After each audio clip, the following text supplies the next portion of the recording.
Non mais là j'ai du miel partout. Ouais. Non. Je vais coller de partout. Non mais quelle idée! Il va falloir que tu commences à déstresser aussi. Ouais. Tu veux autre chose? Merci mon gars. Hop là.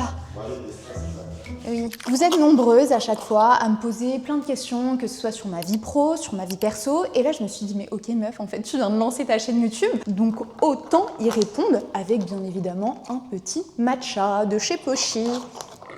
Ce que j'ai fait, c'est que je vous ai mis il y a quelques jours une petite FAQ sur Insta en mode boîte à questions. Ok les meufs, posez-moi mais toutes les questions que vous voulez sur moi, que ce soit business, Robin, mon couple, peu importe. Vraiment, posez-moi toutes les questions. Et ce qu'on a fait avec Robin, c'est qu'on a sélectionné les questions bien évidemment les plus croustilles. Alors, première question, avant tout ça, t'étais qui avant le business, avant les réseaux? Et je trouve que c'est une excellente question. Alors, avant les réseaux, avant tout ça, j'étais vraiment une meuf de ce qu'il y a de plus banal, honnêtement. Une meuf à qui on a toujours répété que pour réussir dans la vie, il fallait bien évidemment faire des études. C'est d'ailleurs pour ça que j'ai eu un bac+5. Donc j'ai eu un bachelor dans tout ce qui est fashion business. Donc j'étais dans le milieu de la mode jusqu'à mon bac+3. Et après, je me suis vraiment orientée vers tout ce qui est communication plus large pour mon bac+5. Et ensuite, en parallèle de mes études, j'étais en alternance dès mon bac+3 pour financer les écoles. Parce que dans les écoles dans lesquelles j'étais, c'est des écoles payantes qui sont entre 7 et 10 000 € l'année. Mes parents ne pouvaient pas se le permettre. Du coup, j'ai fait une alternance. Donc l'alternance, ce qu'il y a de bien, c'est que ça finance à la fois tes études et ça te rémunère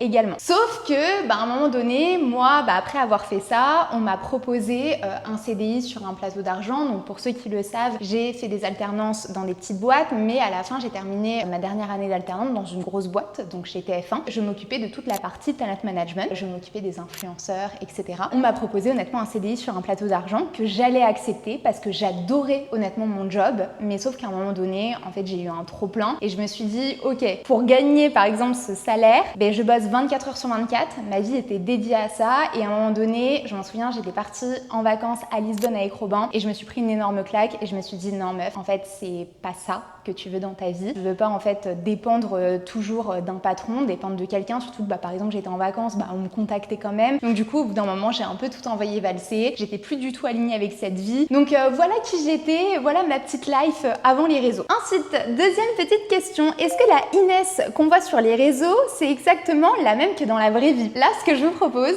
c'est que je vais envoyer des vocaux à toutes les personnes proches. Donc c'est-à-dire je vais envoyer là un petit vocal à Robin, à ma mère, à mes équipes, à mes copines et je vais leur demander si justement je suis la même que sur les réseaux. Je pense qu'il n'y a pas meilleure personne que pour répondre, parce que moi bien évidemment que je vais vous dire que oui je suis la même personne, je pense pas être la mieux placée pour répondre, donc on va faire ça. Coucou maman, dis-moi, j'ai une petite question à te poser. Est-ce que pour toi, je suis la même que sur les réseaux? C'est-à-dire, est-ce que dans la vie perso, je suis exactement la même que tu vois sur Instagram par exemple? Inès, quand je la vois sur Instagram ou sur YouTube, elle est exactement comme ça dans la vraie vie, c'est-à-dire pétillante, bienveillante, gentille, elle a la joie de vivre, elle est au naturel, elle est dans la vraie vie, comme vous la voyez sur Insta ou sur YouTube, c'est exactement pareil. Ah mais il y a clairement zéro différence entre la Inès des réseaux sociaux et la Inès de la vraie vie. C'est vraiment la meuf hyper bienveillante, souriante, qui est là pour toi, ça se sent qu'il y a que du bon en elle. Le rose, c'est clairement pas un mythe, elle a absolument du rose partout. Inès, en quelques mots, c'est une personne qui est pleine de bienveillance, qui a beaucoup d'humilité. C'est une personne qui a un énorme cœur. Exactement la même personne que l'on voit sur les réseaux, mais même encore plus fort en vrai. Mais en fait, moi, ce que j'aime trop aussi dans travailler avec toi, c'est que je trouve que t'es exactement pareil que sur les réseaux. Comme je t'imaginais sur les réseaux avant de te connaître, mais t'es exactement pareil. Et je trouve ça trop agréable en fait. Vraiment, nature, peinture, comme tu le laisses transparaître. Et moi, j'adore. Alors cette question, je l'ai adorée parce que je trouve qu'elle change un petit peu de toutes les questions qu'on m'a posées et c'est vrai que c'est hyper intéressant. Est-ce que t'as pas peur d'être un peu too much parfois, le cliché matcha, pilate et rose? Je vais vous expliquer un petit peu tout ça. Faut savoir qu'au début, quand je me suis lancée sur les réseaux sociaux, honnêtement, j'osais pas être pleinement Inès. Donc moi, faut savoir que dans la vraie vie, je suis comme ça. Je vis les choses en mode too much. Je suis too much comme fille. C'est-à-dire je parle fort, je parle beaucoup avec les mains. J'adore le rose. Quand j'adore quelque chose, par exemple, je l'adore à outrance. Par exemple, je vais adorer le matcha. Littéralement, je vais en boire tous les jours. C'est vraiment comme ça que je suis dans la vraie vie. Mais c'est vrai qu'au tout début, en fait, je me suis vachement lissée, honnêtement, par peur du regard des autres. Et par aussi ce qu'on m'avait répété en me disant, tu peux pas être comme ça parce qu'il faut que tu fasses professionnel. Au début, pour tout vous dire, je vous ressortirai des petites photos. J'avais une DA, du coup, qui n'était pas du tout celle-ci. J'étais vraiment dans les tons marrons. Tout ce qu'il y a de plus sobre, de so boring, honnêtement. Parce que j'osais pas être qui je suis pleinement, même dans la manière de parler. Limite, je vous voyez les clientes, enfin tu vois, j'étais pas du tout à l'aise. Ça c'est aussi du fait que moi depuis que je suis petite, on me dit que je fais too much. C'est juste que je pense honnêtement que ça vient d'une petite blessure quand j'étais petite, de cette peur en fait du rejet. Et ce qui fait que j'ai préféré au début par exemple me lisser et me dire bon essaye de faire comme tout le monde pour te fondre en fait dans la masse tout simplement, plutôt que d'être à part. Encore une fois, comme tu l'as toujours été, j'ai toujours été un peu cette petite fille à part qu'on avait un peu du mal à comprendre sur certaines choses, etc. Et du coup je me suis dit je veux pas reproduire ce que j'ai subi à l'école. Donc du coup là dans le milieu de l'entrepreneuriat j'ai pas envie d'être à part, donc du coup je vais me fondre entre guillemets dans la masse. Sauf qu'à un moment donné j'ai décidé de m'assumer, j'ai décidé d'avoir ce déclic, de me dire ok meuf en fait là c'est pas toi. Alors cette question elle est revenue hyper souvent. Comment tu vis les critiques sur les réseaux sociaux? Alors ça je vais vous répondre vraiment de manière hyper transparente. Au début je le vivais mais trop mal. Robin il peut en être témoin. Au début je le vivais hyper mal parce que en fait je ne comprenais pas pourquoi on avait de la haine contre moi alors que je ne faisais rien de mal. C'est à un moment donné où j'ai commencé à péter avec les challenges etc. que j'ai commencé forcément à recevoir des critiques sur mes réseaux sociaux, que ce soit sur TikTok ou sur Instagram. Et honnêtement c'était en mode non mais cette meuf c'est une arnaqueuse, non mais cette meuf elle en veut juste à votre thune. Et en fait je l'ai trop mal vécu et trop mal pris, genre j'en pleurais le soir honnêtement parce qu'en fait je déteste l'injustice dans la vie. Dès qu'il y a de l'injustice c'est plus fort que moi, faut que je prenne parti, faut que je prenne la défense de la personne parce que vraiment je déteste ça. Et là en fait je me disais mais moi j'y mets mon cœur, mon âme dans cette formation, je donne tout, vraiment quitte à mettre ma vie perso de côté, je me donne à 300% et il y a bien une chose que je fais pas, c'est arnaquer les meufs qui rentrent dans ma formation. En fait ça me prenait vraiment à cœur qu'on m'accuse d'une chose, qu'on me mette dans ce moule. Alors j'entends que le milieu de la formation, il y a énormément de mauvais avis dus à des expériences, donc oui comme dans la vie de tous les jours il y a des bonnes personnes et il y a des mauvaises personnes, comme il y a des bonnes formations et des mauvaises formations, ça on est d'accord là-dessus. Mais du coup en fait qu'on me mette dans ce moule de j'arnaque les gens, ouais je l'ai trop mal vécu parce que c'est absolument pas le cas. Moi tout ce que je fais c'est avec le cœur et je pense que mes équipes elles peuvent en témoigner. Je suis tout le temps là en train d'améliorer constamment la UGC Academy, en train de proposer un programme vraiment en 360, en train de constamment réinvestir dans ma société, réinvestir dans la UGC Academy, quitte à moi me mettre en péril honnêtement, parce que en fait je veux le meilleur pour mes clientes. Et honnêtement je me suis fait très souvent par contre insulter de PUTE, insulter il n'y a pas trop si longtemps là en ce moment c'est oui de toute façon c'est grâce à Mime ou c'est grâce à OnlyFans ou oui elle a un sugar daddy, ça me passe mais au-dessus du haricot. Vraiment, j'en ai rien à cirer. Mais en fait, qu'on ose remettre en fait en question mon expertise, ce que je transmets aux meufs et ce que je donne à toutes ces meufs alors que je me donne à 300%, ça m'atteint. Après, j'arrive bien évidemment maintenant, je vous rassure, à prendre un peu plus de recul face aux situations. Heureusement que j'ai Mister qui est mon psy derrière cette petite porte. Ensuite, autre question. Ah oui, celle-là m'a fait rire. Pourquoi à ce moment précis où ton business explosait, t'as décidé de quitter la France? Soyons honnêtes, c'était pour partir au soleil ou aussi pour l'argent, pour la fiscalité, tout ça. Alors je vais te répondre vraiment de manière hyper transparente. Déjà je vais remettre les points sur les i. Ma société est basée en France. Je paye les impôts français. For sure. Ma société est française. C'est pas parce que là je suis partie à Bali que ma société est balinaise. Ma société elle est en France et elle restera en France. En plus de ça je suis centre de formation. Donc non, ce n'était absolument pas pour la fiscalité ni pour l'argent. Maintenant pourquoi est-ce qu'on est parti en France à ce moment-là? Alors faut savoir que déjà depuis que je me suis lancée dans l'entrepreneuriat, je souhaitais partir à l'étranger. C'était une expérience que je n'avais jamais vécue de ma vie. Je n'étais jamais partie à l'étranger pendant une durée indéterminée. J'avais jamais fait d'Erasmus, ce genre de choses. Et à un moment donné, j'en avais parlé à Robin en disant j'ai vraiment envie de partir. Là, Paris, ça commence à m'étouffer. Donc, il faut savoir que moi, je viens de Paris, je suis parisienne.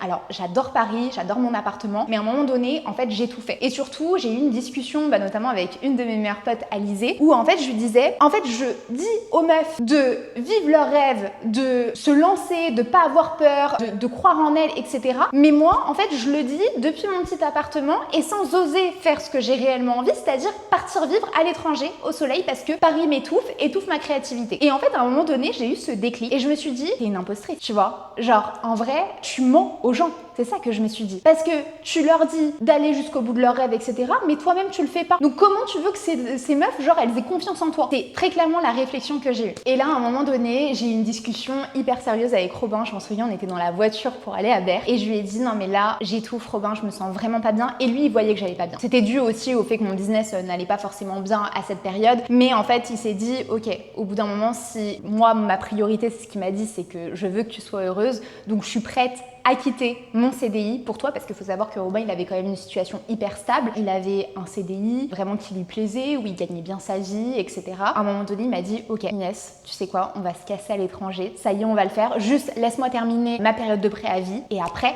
on se casse, let's go !» Et c'est de là qu'on est parti à Maurice. Et je trouve honnêtement que c'est une des plus belles preuves d'amour. Et justement, la question suivante, c'est pourquoi vous êtes parti à Maurice au départ? Faut savoir que l'île Maurice, nous, on connaît bien. Faut savoir que Robin est mauricien et qu'il a de la famille à Maurice. Et en fait, à un moment donné, on s'est posé justement sur les endroits où partir avec Robin. Et nous, on voulait pas une grande ville parce qu'on a toujours vécu à Paris, donc on s'est dit autant se dépayser. Donc nous, ce qu'on voulait, c'est vraiment partir sur une île. Robin m'a dit, bah écoute, moi j'ai des choses à faire à l'île Maurice. Voilà, j'aimerais bien construire quelque chose, etc. En plus de ça, j'ai ma famille. Donc ça pourrait être bien, peut-être pour débuter, de partir à Maurice, voir si ça nous plaît. C'est de là qu'est venue cette décision. À Maurice, j'y suis déjà allée 3 fois. Et je me suis dit, c'est vrai que c'est une île, c'est chill, il fait beau. La seule chose que je demandais, c'était qu'il fasse chaud et qu'il fasse beau et que ce soit un endroit chill. C'est vraiment juste ce que je demandais. En plus de ça, comme c'est la première fois qu'on s'expatriait, on s'est dit le fait d'avoir la famille de Robin avec nous, honnêtement, c'est beaucoup plus simple. Ça sera beaucoup mieux à vivre parce que c'était la première fois aussi qu'on se séparait de nos proches. Donc c'est quelque chose qui n'est pas du tout facile pour le coup. Je pense que c'est une chose à laquelle tu ne t'habitues jamais quand tu es expatrié. Et du coup, on s'est dit le fait d'avoir de la famille à Maurice, ça va nous mettre plus en confiance. On va pouvoir se faire aider aussi directement là-bas. Et c'est pour ça qu'on est parti à Maurice. Et la question que j'ai vue qui avait été posée, pourquoi vous n'êtes pas resté là-bas? Alors ça, je pense que je l'ai reçu une centaine de fois sur Instagram. La réponse, en fait, elle est hyper simple. Alors, faut savoir que Maurice, à la base, c'était un test. On s'est jamais dit, ok, on part à Maurice, par exemple, pour 1 an, pour 2 ans, pour 6 ans. On s'est jamais projeté comme ça. Mais en fait, dans notre tête, c'était clair. Pourquoi? Parce qu'on devait, quoi qu'il arrive, en fait, rentrer pour notre mariage. On se mariait en juin. Donc, quoi qu'il arrive, en fait, au mois de juin, on devait rentrer. Donc, on s'était dit, ok, on teste pendant cette période Maurice. Et si ça nous plaît, on y retournera. Au final, il s'avère que Maurice, franchement, moi j'adore honnêtement pour les vacances, pour les gens qu'il y a là-bas, pour la famille de Robin qui a été juste adorable avec nous. Vraiment, on a vécu une expérience de ouf. C'est vrai que en termes de vie, quand tu es jeune, c'est vrai que à certains moments, on s'est un petit peu ennuyé. Dans le sens où en fait, il n'y avait pas énormément de choses à faire. Moi, j'ai pas rencontré aussi beaucoup de personnes. Honnêtement, c'est plus des personnes de 35-40 ans qui ont déjà des enfants. Malgré qu'il y ait des gens hyper gentils qu'on ait rencontrés, c'est vraiment très la slow life quoi. Et moi qui suis un peu hyper active, au bout d'un moment, je me suis dit, peut-être Maurice, c'est bien justement pour les vacances, pour profiter avec la famille, etc. Pour revenir, ça bien évidemment, c'est complètement ok.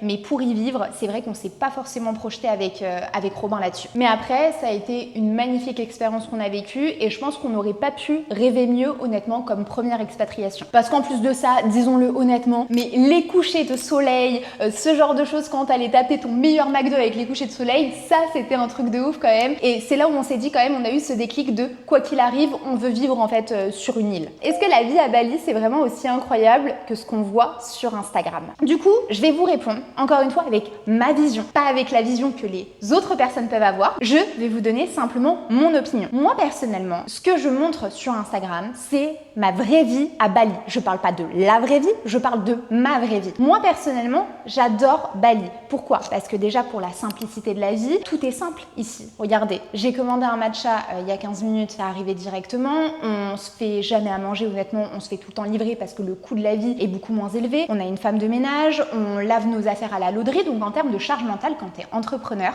c'est vrai que c'est énorme, honnêtement, Bali. Et même, honnêtement, dans ton couple, on ne s'engueule plus avec Robin parce que les choses pour lesquelles on s'engueulait, c'était à chaque fois pour le ménage, puisque monsieur est bordélique, pour la bouffe, c'était pour des choses du quotidien. Et du coup, maintenant, on s'engueule plus parce que du coup, on n'a plus tout ça et on n'a plus cette charge mentale. Pour le moment, du moins sur les 1 ou 2 prochaines années, c'est ici qu'on se projette avec Robin. Après, il faut savoir que Bali a aussi des inconvénients. Il y a la pollution aussi et il y a beaucoup de trafic. Les inconvénients aussi que j'ai, c'est que je trouve qu'il y a beaucoup trop de décalage horaire. Là, par exemple, il est 14h30. Les équipes, elles sont pas du tout réveillées. Moi, je vais finir ma journée et par exemple, on va commencer à être en contact à 17h. Il y a 7 heures de décalage. Donc ça fait un petit peu partie des inconvénients de Bali où c'est un petit peu compliqué, honnêtement, à gérer, surtout quand t'es KO de ta journée. Non, tu dois être dispo justement pour tes équipes. Après, bien évidemment, le fait d'être loin des proches. Si tu veux, par exemple, rentrer en France, t'as plus de 20 heures de vol. Et aussi un truc, mais dont on ne parle pas. Hein. Et ça, mais vraiment, ça, j'ai développé une phobie à cause de ça à Bali. Hein. Les chiens.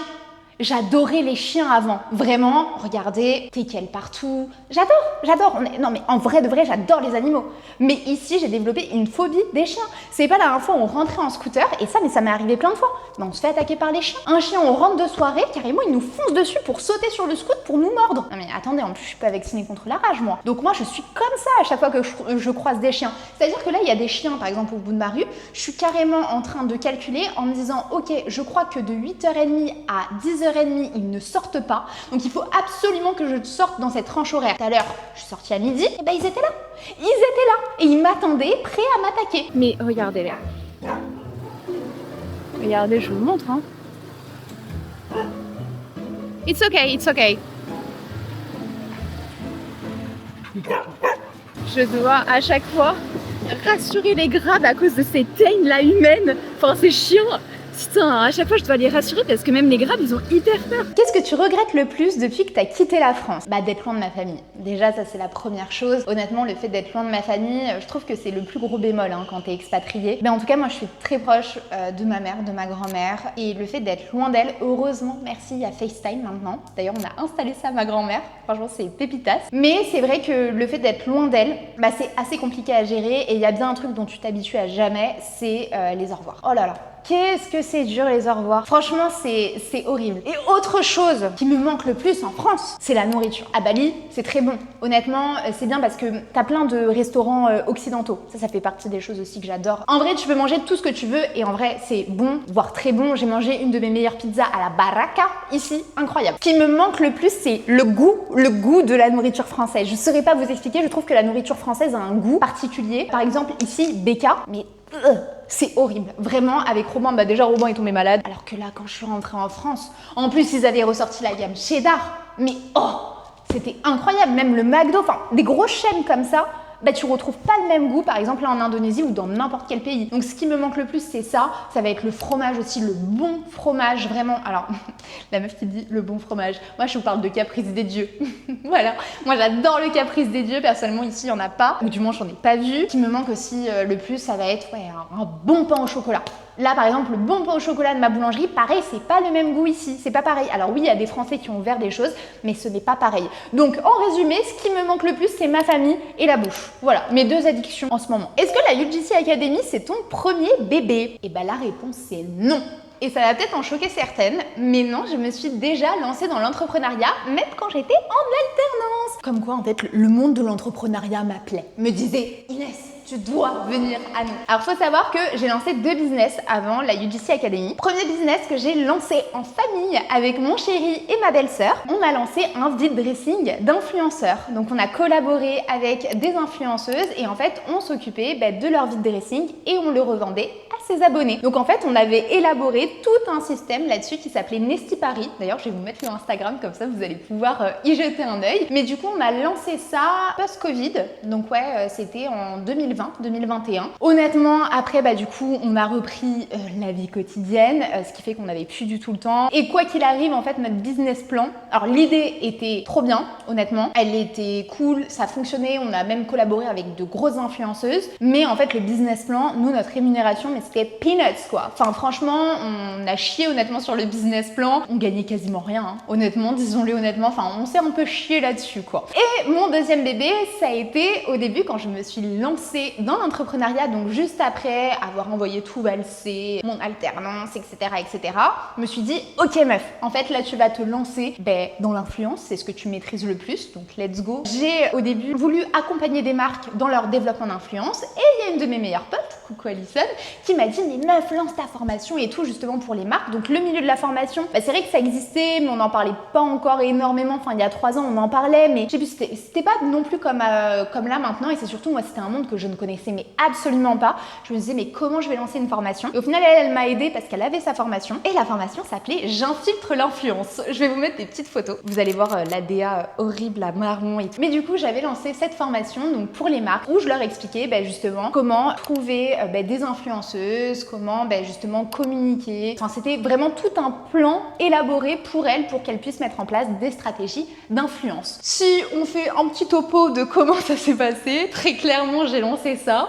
Alors là, c'est passé comme ça, c'est-à-dire que j'ai fait une seule vente et c'était une de mes potes, coucou Marilyn, qui venait de lancer elle aussi sa marque et qui s'est dit ok, je lui fais confiance, let's go, on y va. Donc ça a fonctionné pour elle, alors je vous rassure, je ne vendais pas de la merde quand même. J'ai fait une vente et au final, après j'ai découvert du coup l'UGC et j'ai saisi l'opportunité, blablabla, vous connaissez l'histoire. C'est vrai qu'au début, j'ai lancé 2 business et 2 business qui ont fait des flops. C'est pour ça en fait, ne pensez pas que directement j'ai lancé la UGC Academy en mode ok, elle a directement cartonné. Non, déjà j'ai fait des flops avec la UGC, mais en plus de ça, j'ai lancé 2 business avant qui n'ont absolument pas fonctionné. Ah, j'adore cette question. C'est quoi ta plus grande fierté avec la UGC Academy aujourd'hui? Ma plus grande fierté, honnêtement, alors c'est peut-être un truc bateau, mais c'est de recevoir vraiment quotidiennement. Et quand je vous dis quotidiennement, je n'abuse pas. Je reçois des messages des girls de l'académie qui me remercient pour la formation et qui me disent merci, t'as changé ma vie. En gros, j'ai reçu très récemment un message de Mélissa qui a rejoint la formation il y a environ 3 semaines et le lendemain, quand elle a rejoint la formation, bon déjà elle a déjà des résultats de ouf là actuellement, elle a plein de collaborations et en plus de ça, le lendemain qu'elle nous a rejoint, elle m'a dit tu vois, je n'osais pas me lancer parce que j'avais peur, parce que j'avais peur aussi des formations, de la confiance, de ce genre de choses. Je regardais tes contenus depuis longtemps, j'ai même suivi tes challenges, mais j'avais du mal à me lancer. Enfin, vraiment, elle m'a dit je suis choquée de tout ce qu'il y a à l'intérieur, l'accompagnement, de tout ce que vous avez mis en place. Et le fait de recevoir ce genre de message, ça me réconforte encore plus dans l'idée de ok meuf, en fait t'es sur la bonne voie. Tu vois, à te donner à 3000% toutes les nuits blanches que tu fais, tous les investissements que tu fais, toutes les idées que tu as à chaque fois avec tes équipes. T'es là, t'es pas en train de créer simplement une formation, là tu crées un véritable mouvement. En fait, c'est ça le truc, c'est que t'es en train de créer vraiment une safe place pour toutes ces meufs et surtout tu leur apportes des résultats et c'est ça qu'elles recherchent. Et tu vois, de recevoir ce genre de message, ça c'est vraiment une de mes plus grandes fiertés. Et deuxième plus grande fierté quand même si on ne me l'a pas demandé, ça a été là récemment d'avoir mis en place le UGC Queen's Day ou d'avoir organisé mon premier événement en présentiel. Waouh! Ça, c'était une claque, ça, c'était incroyable. Dites-vous qu'à l'heure actuelle, ça fait 2 semaines que ça a eu lieu, je ne réalise toujours pas pouvoir rencontrer toutes ces femmes, qu'elles me disent même « t'es pas une IA, t'es vraiment Inès », même qu'elles me disent, parce que d'ailleurs vous me demandiez, est-ce que je suis la même sur les réseaux et dans la vraie vie, toutes les meufs m'ont envoyé des messages en me disant ça, en me disant « mais tu sais que je suis choquée à quel point tu es la même personne dans la formation, sur les réseaux et dans la vraie vie ». C'est-à-dire que les meufs, moi je fais pas semblant. Là vous voyez, là je vous parle en mode chill, comme si j'étais en train de parler à ma meilleure pote.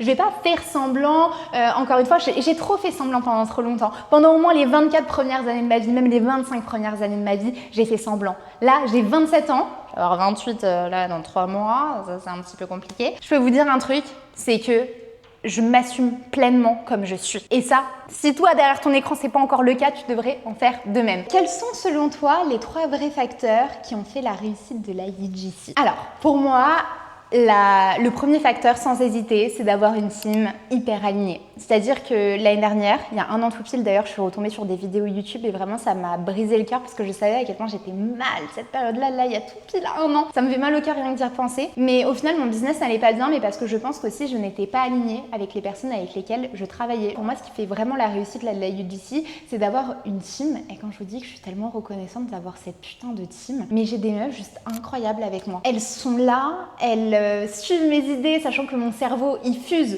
hyper rapidement et tout le temps. Elles sont là tout le temps à me suivre, elles me font confiance, elles vibrent vraiment UGC Academy, elles sont hyper investies. Et moi, de toute façon, je le dis à chaque fois, mais c'est pas j'ai fondé la UGC Academy, c'est on a fondé, on fait les choses ensemble. Et tout ça, à l'heure actuelle, si la UGC Academy, elle en est là, c'est aussi grâce à elle. Donc, merci les girls, vous êtes les meilleures. Le deuxième facteur, je pense que c'est de pas être une formation comme les autres. Que nous, on fait vraiment passer l'humain avant tout. C'est-à-dire que déjà, on n'est pas une formation en mode, ok, t'arrives devant ton ordinateur et meuf, tu te débrouilles. Non, pas du tout. On a pensé vraiment à une expérience en 360 avec toute la team et c'est d'ailleurs pour ça qu'on travaille énormément pour constamment améliorer l'expérience. Nous, ce qu'on veut, c'est un accompagnement en 360 pour la personne, que directement, en fait, dès qu'elle arrive, elle se sente encadrée, elle se sente entourée et qu'elle se dise jamais je suis seule. En fait, c'est pour ça que je pense que ce qui fait la force de la UGC, c'est vraiment de penser humain avant tout, que ce soit avec le groupe Slack, que ce soit avec l'accompagnement, que ce soit avec les lives, que ce soit avec les mises à jour constantes. Nous, on n'est pas là juste pour vous vendre une formation et vous dire ok,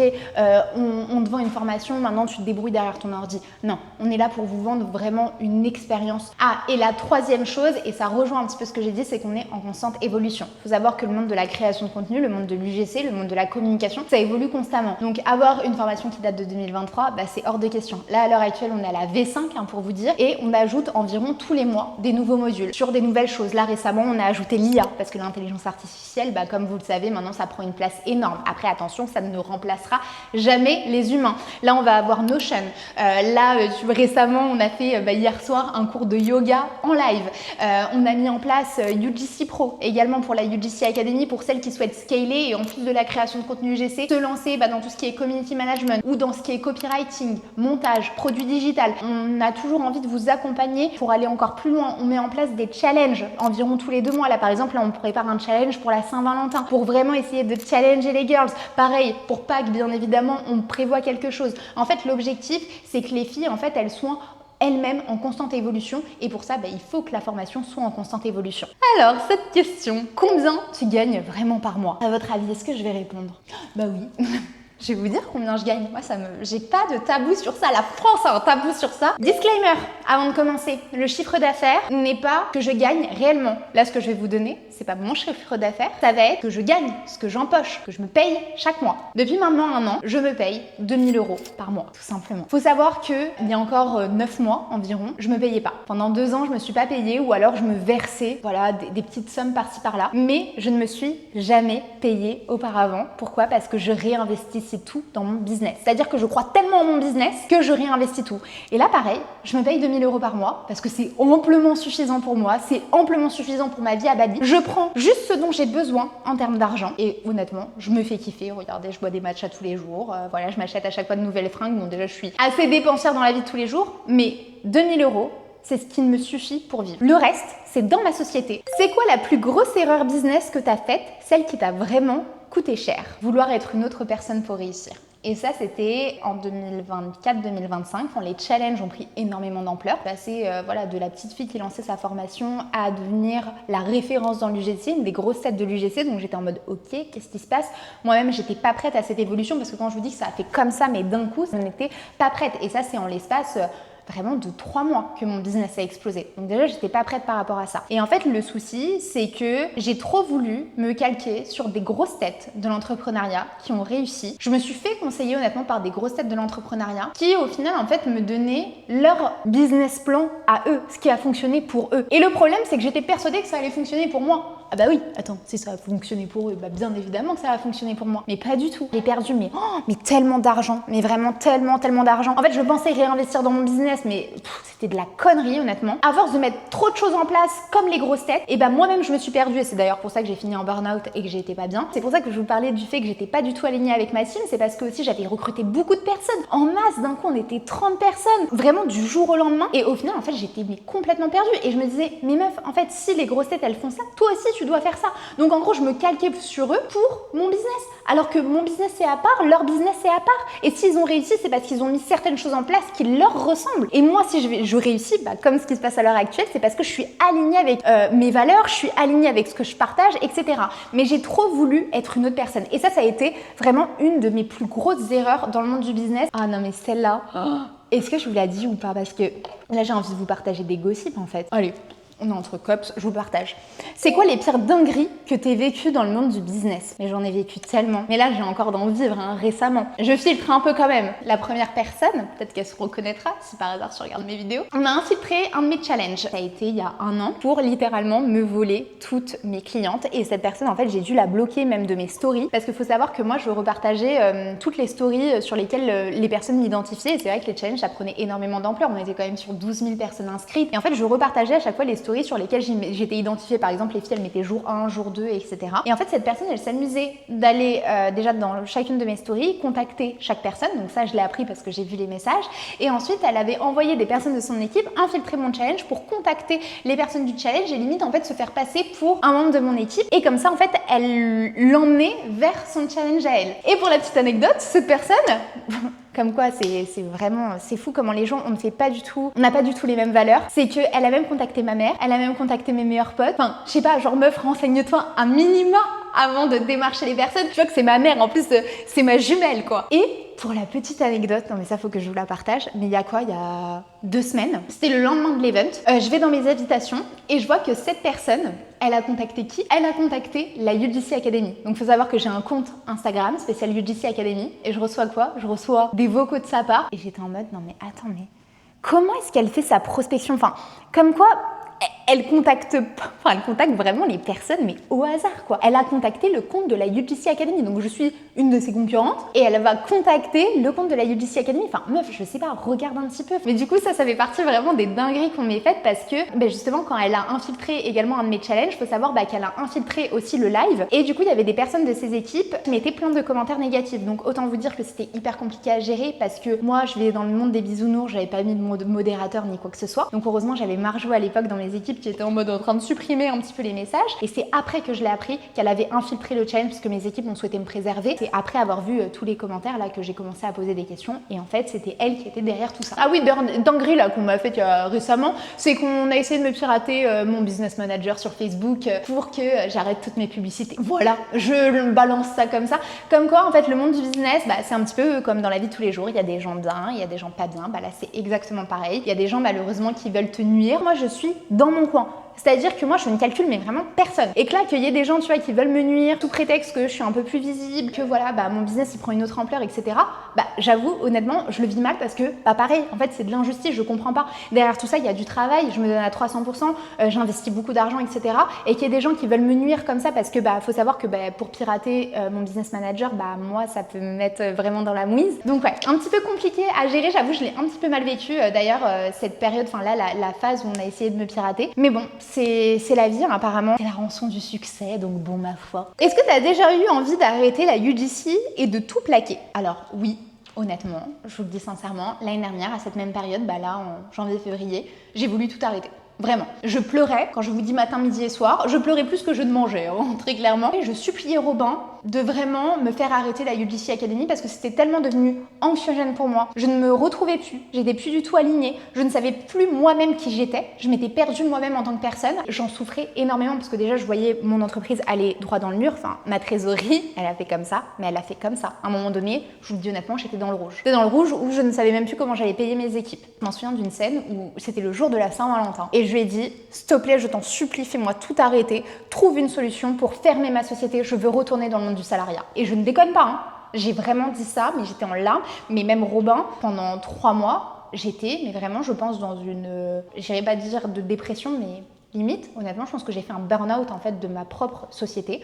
Et vraiment, j'étais dans un tel mal-être que c'était horrible. Et ouais, honnêtement, là, je suis hyper heureuse d'être, je vais pas dire d'être passée par ces phases parce que c'était hyper compliqué, mais je suis hyper heureuse d'en être là où j'en suis. Et à chaque fois, n'oubliez pas, quand vous vivez des phases dedans, vivez-les, acceptez-les, c'est ok.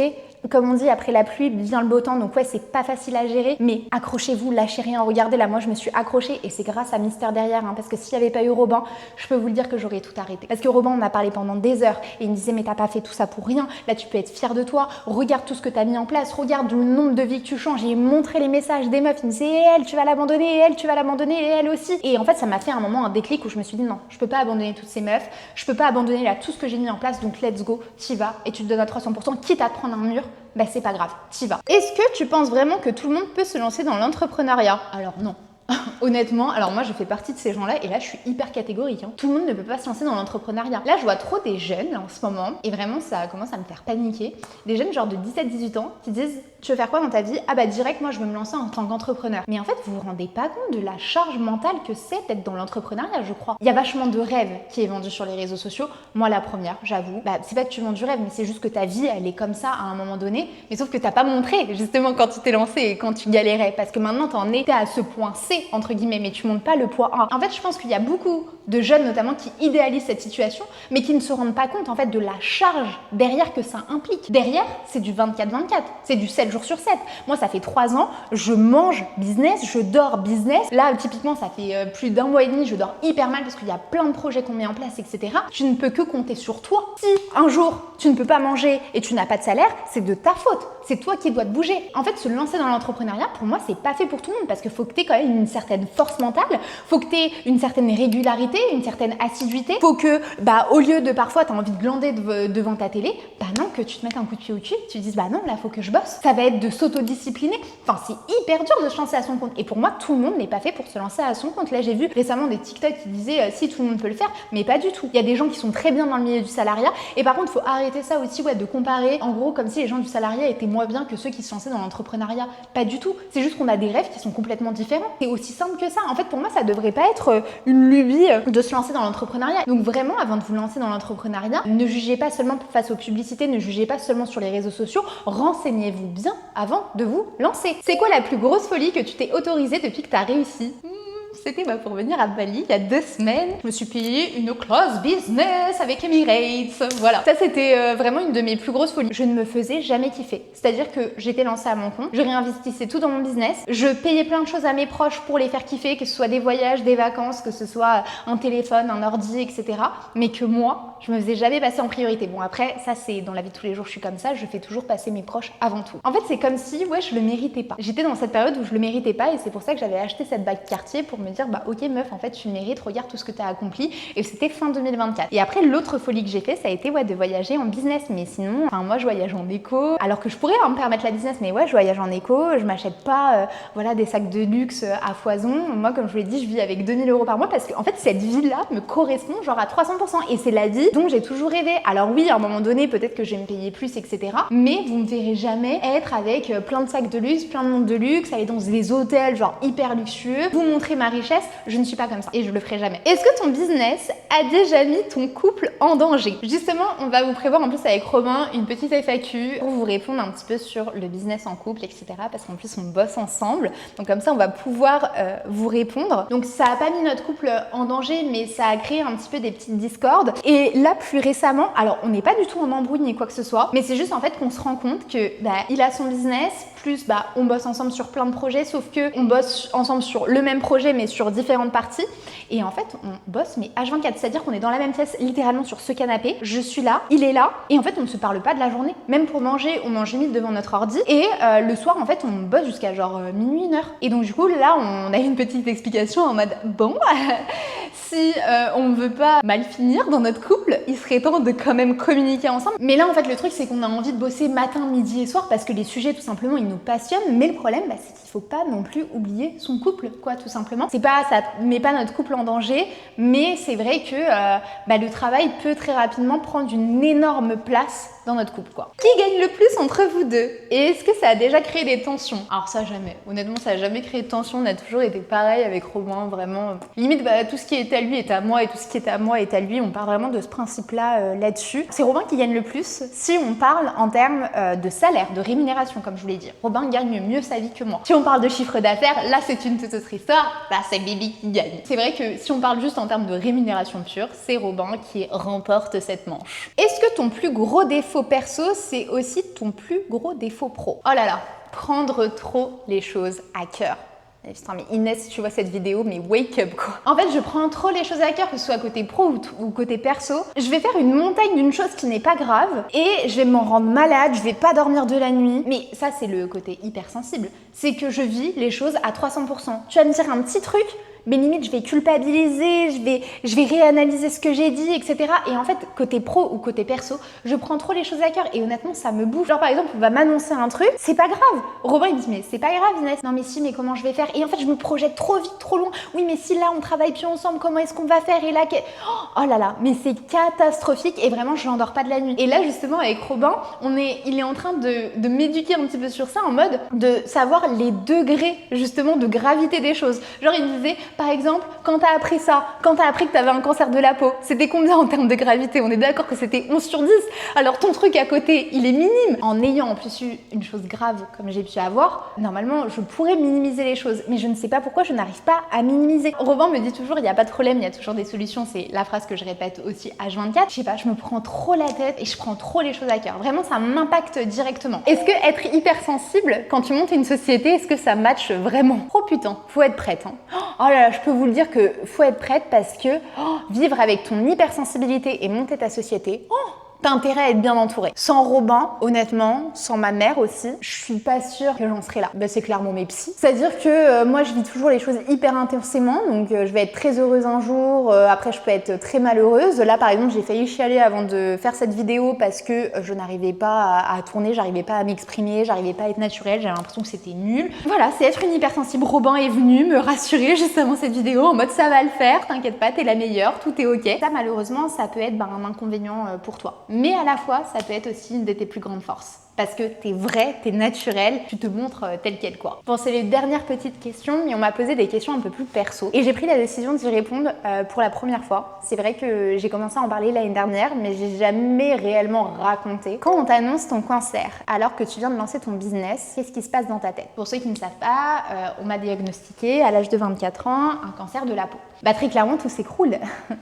Tu lances ton business la veille, en fait t'as l'impression que ça arrive qu'aux autres, disons-le honnêtement.